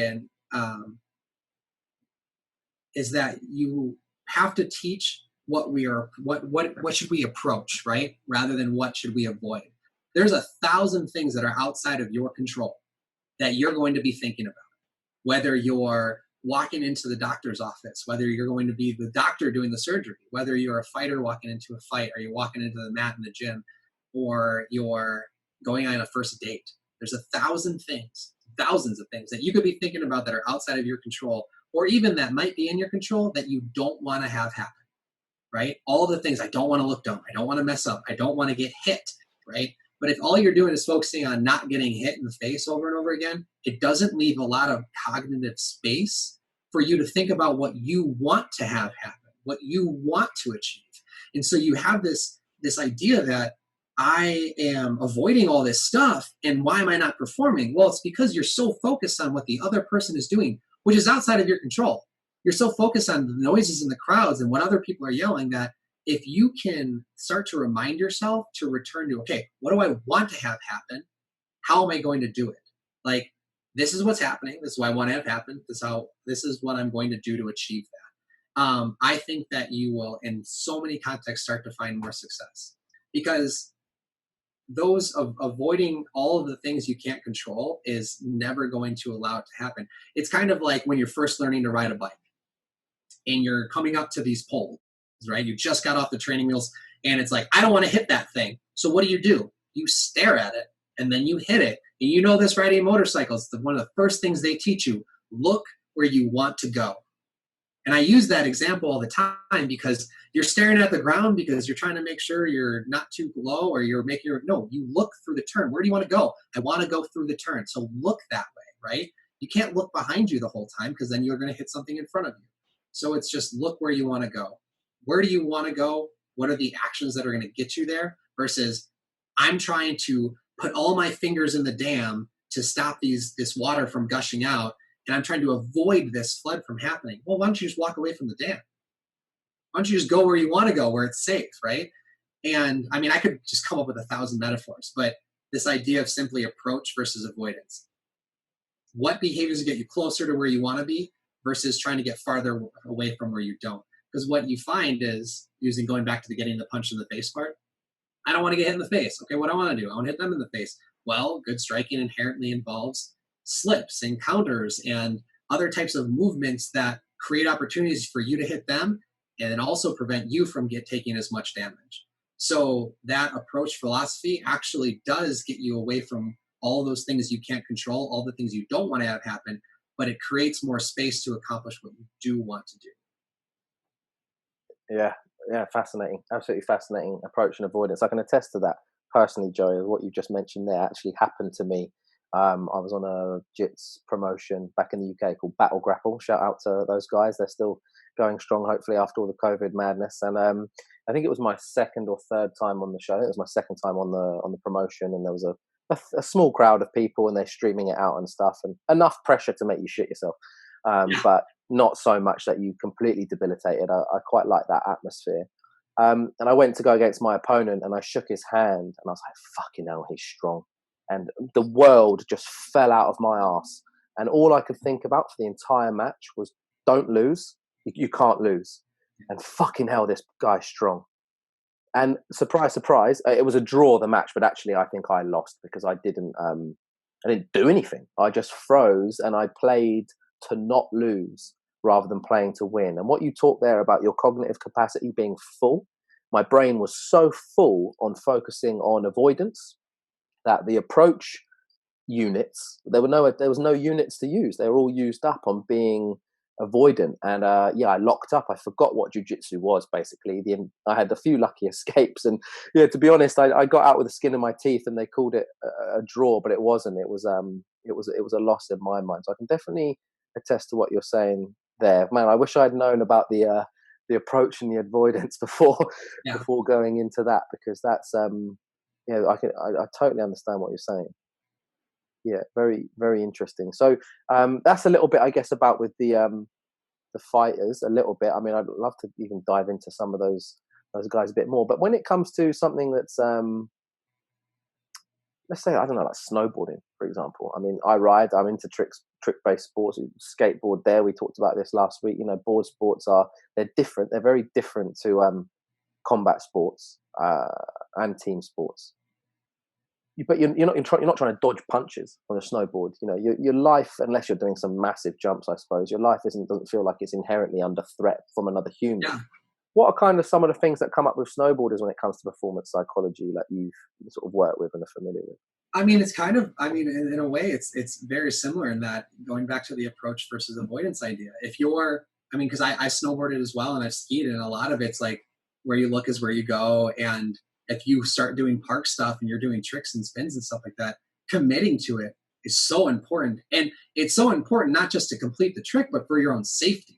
Like if you're trying to spin off a kicker and you don't commit to that spin because you're so worried about falling, you might end up backwards and slamming your head in a big whiplash because you didn't finish the rotation.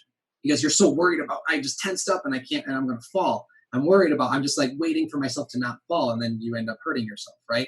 And it's kind of like when when you're skiing, if you're going through trees or you're doing moguls, you make your path, right? So you're so focused, you have to focus on where you want to go.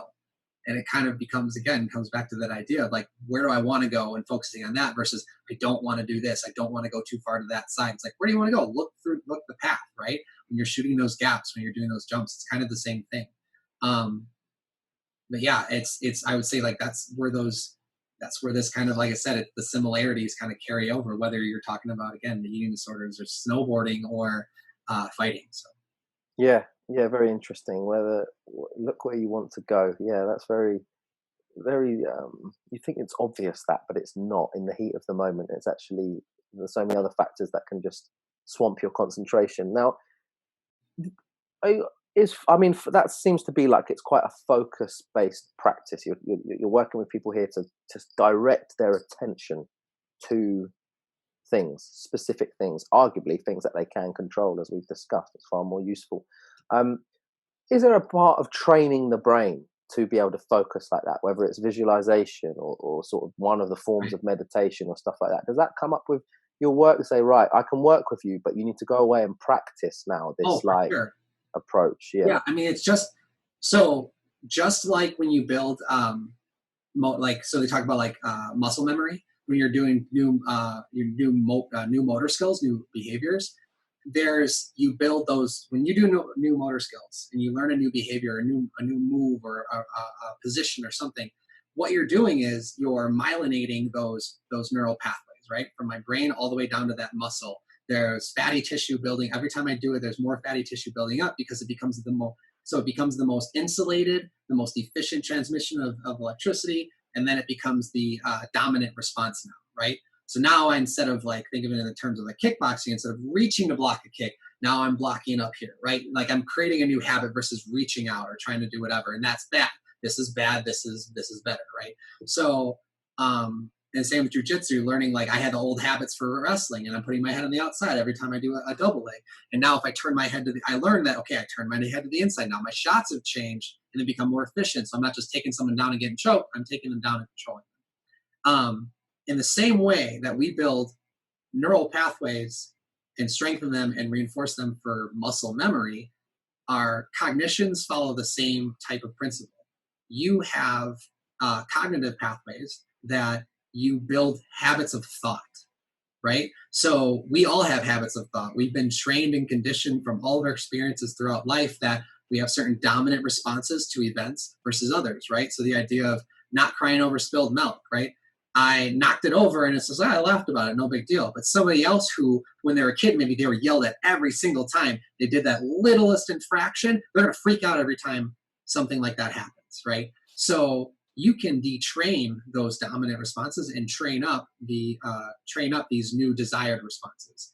And so, for example, on the approach, this is a very over simplification of it, but approach versus avoidance, right? So creating a habit of, first you start to very explicitly, right, just like with a movement, remind yourself, okay, I'm getting hit. I don't want to get hit. What do I want to have happen? I want to hit them. How do I do that? Right? That's a very explicit step by step. Like that's not going to happen. That's not going to be efficient in a fight, right? In the moment of a performance. But in practice, you can do that over and over again and create a habit of thought, create a new one, and then you start to myelinate those neural pathways, and those become those dominant thoughts, right? So the idea of creating habits of thought in the same way you create habits of movement that become the dominant response. And so there's all these different ways that augment that, right? And that's from whether you get into journaling, something that I struggle with, and getting somebody the idea of like, how do you start to create metacognition? I start to think about my thoughts. How are my thoughts influencing my physical behavior? And then that metacognition then it goes from an explicit to a more implicit, just like I'm thinking about when I'm running, lifting my knee and lifting my toe into dorsiflexion and my elbows driving back. Whereas now I just run, right? And it's the same with like when you're first learning how to punch, right? It's like I need to hold my fist in this certain way and I need to extend my arm this way and turn it over and then bring it back to my face and create those, like a lot of those guys don't even think about it, right? So, and the same one can be translated into many examples in jiu-jitsu. So creating new habits of thought is how you learn how to get rid of that dominant, negative, avoidant response. Yeah, interesting. It seems like it carries a similar process to what Bruce Lee talked about. With in the beginning, you're formless because you don't have any understanding, and then you learn a form, and it creates it, and then eventually you get so good at the form that it becomes formless again, and you come out the other side because it's kind of like you say, you've replaced the initial habit with this new one, and now you just do it. And it sounds quite similar on the cognitive path. Do you like ever recommend like meditative based practices for people that you work with? Is that a tool that has use? I mean, I know it's such an umbrella term. I've talked about with guests on the show about this before. It's like saying I eat. It's like, yeah, but what do you eat? You know, it's like I meditate. It's very open ended. But do you ever like, yeah, say I think this would be worth your time to maybe try this type of meditation or stuff like that? Yeah, and it really comes down to like what works best for that person, right? Someone with a more who's a more busy, active mind, a more um, they are going to benefit from a more active type of meditation, or more active mindfulness. I recommend to a lot of people trying kind of active mindfulness in that. I mean, you have to create space, right? Creating space to think about your thoughts, to have that metacognition, so you can even then get to a point of finding out which thoughts are intrusive and unhelpful, and then which ones you want to give effort to, or which ones you might want to create. So any type of meditation I think is helpful, but for those who struggle, I always give them like what I call like active mindfulness, right? While you're brushing your teeth, think about the taste of the toothpaste. How do the brush feels in your mouth? Taking a shower, what does the water feel like? What are the smells you're getting? Because think of how much we think about in the shower, and how much people talk about the shower thoughts all the time. Well, what if you could just quiet your mind in the shower? Um, and how you practice obviously is up to you. And I think any type of attempt at meditation is meditation. Any attempt at mindfulness is mindfulness, right? So mindfulness isn't being just mindless and just constantly having no thoughts coming in and out of your brain. It's noticing when you aren't present and returning to the present. And that can happen 1,000 times in a minute. And but just doing those things and giving your space to think about your thoughts and to just sit with them and not let them influence your behavior in that moment, or just seeing how your heart rate goes up when you think about something, or how your anxiety and your ire goes up, or even goes down when you might think about something. Um, a lot of people don't have that. Most people don't, I would say. So just creating any kind of habit around giving yourself space to think about your thoughts. And I think journaling helps make meditation better. Meditation helps make journaling better. And those things help make your engagements with others better. Whether that's you're trying to punch them in the face, or you're trying to create a relationship. That's not punching them in the face. So uh, it's really just meditate the way that works for you. Find something that gives you space to do that. Yeah. Right. Yeah, absolutely. Yeah, it seems like the space can fall into a few categories. Again, what this chap was saying on that weird animated TV show, exactly that. Is that with the goal of the meditative practice is in order to distance yourself from your thoughts in such a way that you're not completely linked to them the moment they arise, but actually you can watch them arise and then almost decide what you will to do with that thought, whether you let it dissipate, whether you act on it, whether you note it down for another time because it's a recurring theme. I know in my own personal life, I've struggled a lot with rumination and just overthinking and over obsessing on a thought loop. And not realizing I'm in a thought loop. The irony of it all, I'm trying to think myself out of the hamster wheel that I don't even realize I'm on. Yeah. And through a meditative practice, actually broken down by Sam Harris through the Waking Up app of all things. I actually really recommend that. I think his app is fantastic. It strips all the bullshit and woo-woo out of meditation and comes from a very atheistic kind of skeptic angle. But I actually think that's quite good for this kind of stuff. Use that, and you use the courses through there and the teaching modules through there to learn different forms of meditation that I actually wasn't familiar with. I practiced previous forms earlier in my life and worked through that app and found very helpful techniques to distance myself from the hamster wheel of thought and almost watch the rumination happening, but not feel like I'm attached to those thoughts that are in rumination. And after a while of being able to watch yourself overthink, the overthinking stops, because you're taking on the role of the observer almost, as opposed to the participant. Yeah, I mean, you actually, without maybe, I don't know how aware of this you are, but a lot of the stuff I've mentioned, you already do a lot when I've looked at your slacklining.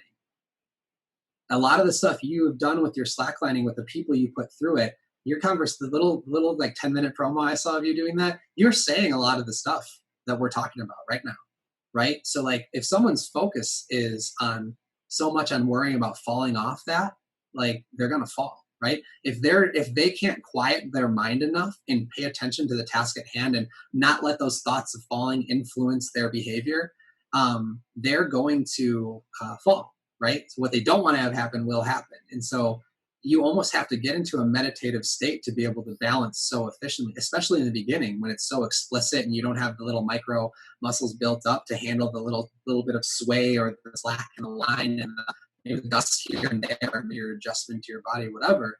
I see that you're already very much doing that intuitively without maybe knowing it. And that's what in the experience that people have had with your slacklining, they're learning that without you maybe knowing that you're teaching it to them either. And it's very interesting to see. Yeah, fascinating, Joe. I'm glad you picked up on that because slacklining, although it's a part of my personal life that I've kind of I've maintained the skill, but I don't hunt after it as much as I did. It was very much my life for a long time, pushing it to the nth degree as best I could. I'm very glad you touched on that because at first instance it just looks like a bit of circus tightrope kind of fun. But actually, I'm convinced of this. I'm biased, but I'm convinced that it is one of the most powerful tools and accessible tools to educate people viscerally in the process of entering a meditative flow state, based on using balance as the trigger, right? So when anyone can experience this. Anytime you've fallen over, in the process of falling over, your entire world stops to decipher how you're going to deal with falling over. Yeah. It reflexively, everything shuts off, and your whole world for that half a second is, oh man, I'm falling. What am I going to do about this? In Jits, we know it as Kazushi. It's a principle. It works. It works on any type of person. Just reflexively, we go into that state. With slacklining, it's you're using balance as a trigger. You're either in balance or you're not, and balance brings you back to the present moment. This is what's so fascinating about it. Regardless of what your to-do list is, or how anxious you are, or what you believe you can do, whether you can slackline or you can't, or you can walk it or you can't, balance will tell you in immediate feedback in real time whether you're in a flow state or not. And usually by the line, it's dictated by the wobble. Very often the wobble of the line is a real-time analog feedback tool, a bit like an analog ECG meter, to tell you where your brain's at in terms of attention. Definitely have used a variety of techniques and methods when teaching. I've probably taught over about 500 people how to slackline on a group or one-to-one basis, and common themes worth talking about because you're going to understand this on a whole new academic level as well. Someone comes into a session, oh, I'll never be able to do that. Oh, I don't even want to try. I'll never be able to do that. And you realize, well, that's the dominant kind of belief system. It's the avoidance. Well, when we try and take an approach mindset and we go, okay, instead of trying to worry about that, let's break it down to just standing on one leg 5 seconds. Yeah. So all of my slackline lessons would start with a basic warm-up and learning to balance after the warm-up on the line on one leg assisted for 5 seconds. And we go unassisted. And then we go unassisted on the other leg. And then we start looking at, well, once you can balance on each leg, that's the prerequisite for walking. So then once you can balance on each leg, then you can start building the steps. And suddenly their avoidance tendencies dissolve. Yeah. Their approach habits start to form. And after a while, very often within 20 minutes was the average, you could see the learning curve just spike, and then they'd get glimpses of the flow state. That glimpse of the flow state, I used to tell them, was like, it's like looking for a needle in a haystack when you begin. It's like, oh, where is that? Where's that balance point? It's so fine. It's so fine. And I said, just keep looking. You will find it. And then reducing the complexity of the environment so that they could find that needle in the haystack more often. So reducing the size of the haystack, again, creating permission to fail. Setting the line up nice and low and getting them to fall off multiple times. Once they've done relentless numbers of reps over a period of about 10 minutes, that needle in the haystack, that fine point, starts to grow. And they start to find the balance point more and more and more. and the flow state, even for only a second. And I can't tell you how many times, Joe, they'd step off the line and look at me all wide-eyed and be like, wow, everything just went quiet for like a second or 2 seconds. I was in the zone for a couple of seconds. I said, see, that is balance reflexively pulling you in to a centered awareness, which arguably is way harder to find sat on a cushion in a quiet room than it is to be in balance. So yeah, I'm glad you touched on that. It's a very powerful tool, slacklining. It's not only is it fun, but it's there's way more to it going on. I mean, not only is it the metaphor for what we're talking about, but it's also a reality, right? So it's what people experience doing that is actually very great to translate into so many areas of your life. I mean, if you look at when the slack line is low, right? When it's a foot off the ground and someone walks across it for the first time and they feel confident, like, oh, I could do this 1,000 times now. And then you put it 100 feet in the air. Nothing's changed really, right? But their appraisal, their cognitive appraisal of what their experience is, like suddenly this consequence of falling became so big that now I can't balance as well. Well, their attention, you see how their attention starts to slip and move away from what they just became so proficient at, right? And I mean, it's such a good metaphor and also reality in that, like, there's this very small degree in like a 360-degree sphere that is where your balance and your stability is. And then there's all this space where you're not stable and you're falling and failing, right? And it almost goes back to when you ask about the idea of like, well, how do you focus on what you can control versus what you can't?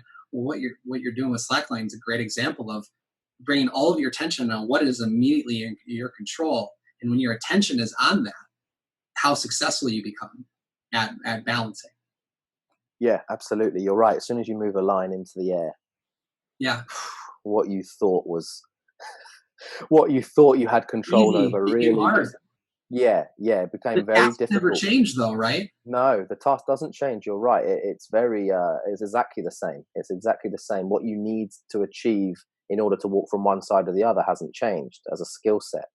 It's just your understanding, like you say, your kind of your awareness of the situation has changed.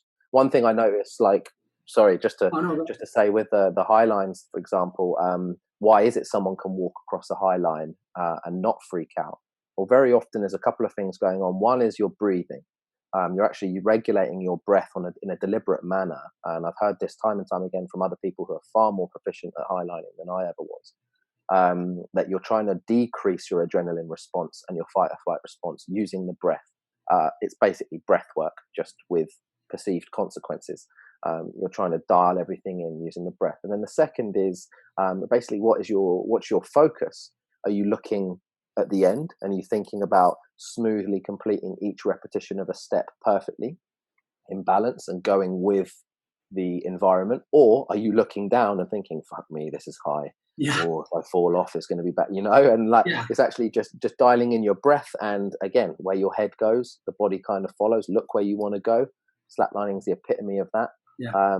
And putting those two together, then you're able to do something which looks actually almost impossible. Someone walking across the line between two mountains, at that point it becomes the same as doing it in the park.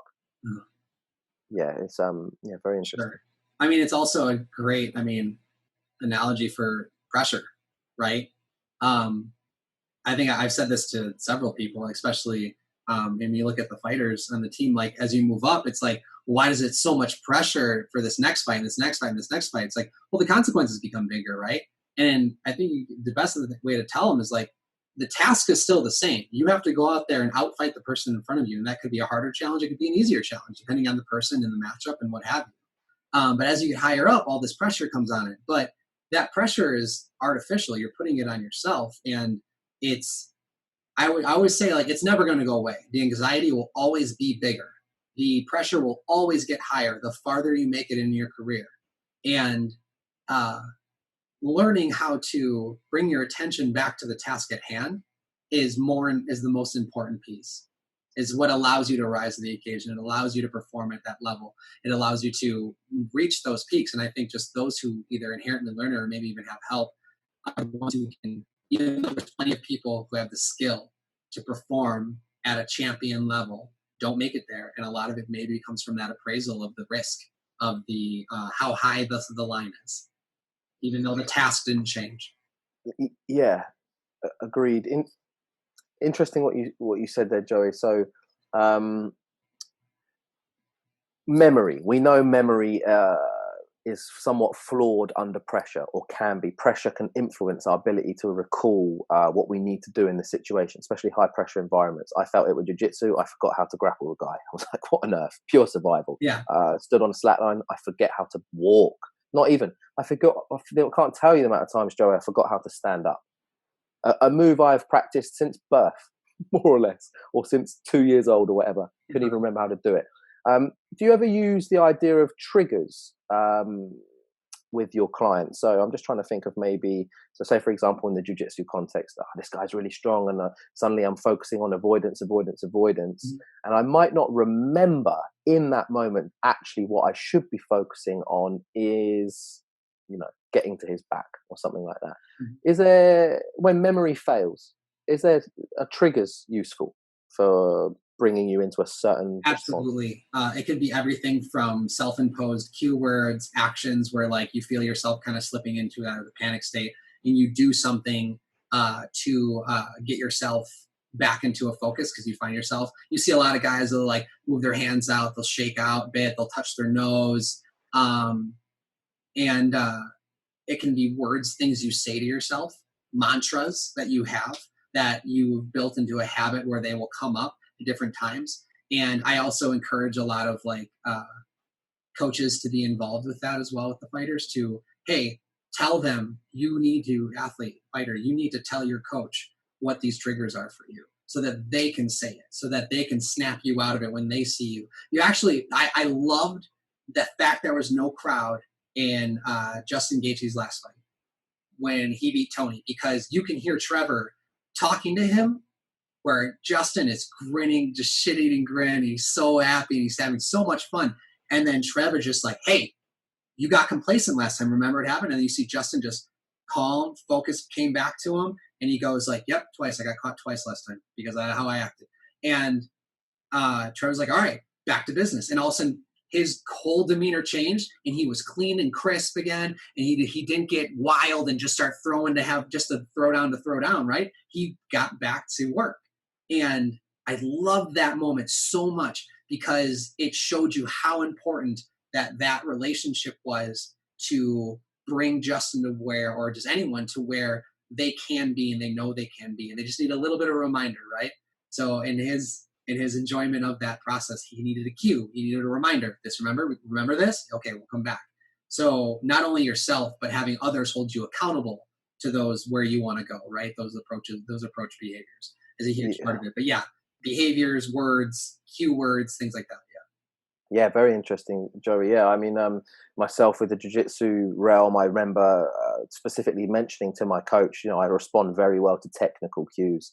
When I forget things, I need you to tell me right hand here, left hand here, and just tell me right or left, and I will do it. I respond that way under pressure very well.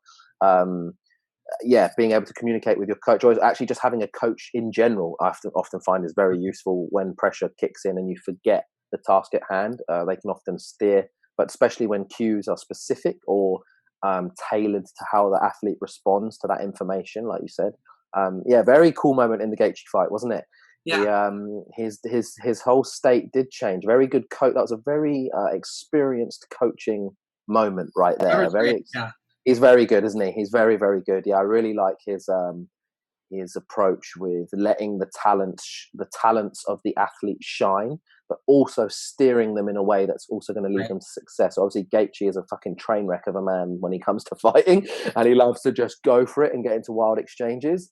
And then Trevor knows that, and he's built his style around that and worked with him. But he also knows how to just, like you said, remember he got complacent, and then you say, yeah, he looked down, and he said, yeah, I got caught like that twice before, and it just steers him back on track. Yeah, very, very powerful. I do think triggers are very powerful when memory fails, and if you've trained the trigger or the response to the trigger enough, you can almost you've got a second chance if you've forgotten what you need to do. Yeah, all everything from sounds and smells all the way through to instructions from cornermen or the like. The interesting thing about the highlining is that very often you don't have a cornerman, right? You don't have a coach at certain points with the lines that they're doing now. When you're out in the middle, you can't talk to someone. I don't know what the world record is now, but it's definitely over 1 kilometer in length and well above 600 meters in height. Well, When you're 500 meters along, yeah, you can't talk to the rigging team and say, hey, look, my foot's caught up in the, it's just, yeah. you're on your own. If there's ever a sense of exposure, it's been locked in a cage fighting someone, in my experience, and also walking a high line in the middle where you are as far from anyone as you could ever be. I mean, I would even go as far to say that the high line is even more so, because at least in a cage you can throw in the towel and just say I quit, and they're going to unlock you and let you out. But once you're halfway across that line, there is no quitting. You have to finish, right? Like, yeah, more or less. Yeah, more or less. Exactly. Yeah, there isn't really the back out option, or at least you physics dictates that you have to get back to a side. You can't stay out there forever. right. You can't stay in the middle. You have to somehow get back in. Yeah, you're right. In a cage, you can at least chuck in the towel, and you've got your cornerman there to kind of, instruct you and help you, whereas you're very much alone when it comes to slacklining. And it's at that point, that's where I've learned the most on my own cognitive behaviors and patterns was highlining. It was like psychology, performance psychology on a personal anecdotal level under a microscope. It was really just like every little process you're aware of going through, because it's so high pressure. Cellularly, your cells know you're that high. It's so strange. You could almost shut your eyes and your body would still know you're floating in orbit somewhere, between two mountains. Very, very, very powerful. Joey, we've been smashing out nearly a good couple of hours here, mate. It's been absolutely fantastic. Before we put an end to the show, there's so much more I wanted to pick your brains on. When it comes to working with you, Joey, like, people, do they just have to work with you in person? Can they work with you, from a distance? Like, how can people maybe go about finding more about work? I've done remote work before. I literally would be pretty much just like this, through like Zoom, or any type of video chat. Totally fine doing that. It's effective. I think it can be as effective. It's not as involved. I can't go to practices, things like that, but totally able to work from a distance. Yeah. Yeah, absolutely. It's cool that you're not limited to just person to person, especially with the landscape of the planet right now. If people wanted to contact you, Joey, with regards to finding out a little bit more, if maybe you could help them with their sporting performance, or maybe it's not sporting related, maybe like you said, it's in another realm, not related to sport, but still cognitive performance, how can they sort of get in touch with you and find out a little bit more about whether it's a good fit? Yeah, I mean, so I do have some social media. I'm not super active on like Instagram, but I'm totally cool with people sending me messages through that. That's a good way to contact me. My handle is Fritzer523, FRITZER 523, and or you can just email me at joseph.r.fritz@gmail.com, and please don't spam me with something. But yeah, and I'll answer those. Just let me know what you're looking for, and I'm totally able to help you out. So I hope that I'll be able to help you out. Yeah, fantastic. Yeah, I'm sure if people wanted to, then they can ping you an email, mate, and pick your brains a little bit further. Oh man, we've just barely scratched the surface, Joe. I'm going to have to get you back again, mate, and we're going to have to go deeper. Sure. There's more I wanted to ask you about with regards to resources and a few books that I've read and stuff, like more specific. So we'll definitely do it again, mate, when time permits. Thank you so much, Joe, for jumping on, mate. It's been fun. Yeah, real fun, man. Like I say, we're just scratching the surface here, because we could go down the wormholes for days, I'm sure. Sure. But yeah, thank you. I really appreciate it, Joey. We'll get this out. I'm sure everyone's going to find a lot of use in what you've had to say. Fantastic. Yeah, thanks. This episode of the Move Mind podcast was brought to you by CBD Mountain, the sport and fitness CBD. Head over to cbdmountain.com for a range of soft gels, skin balms, oils and vapes, and purchase online and have the premium quality CBD delivered directly to your door. cbdmountain.com.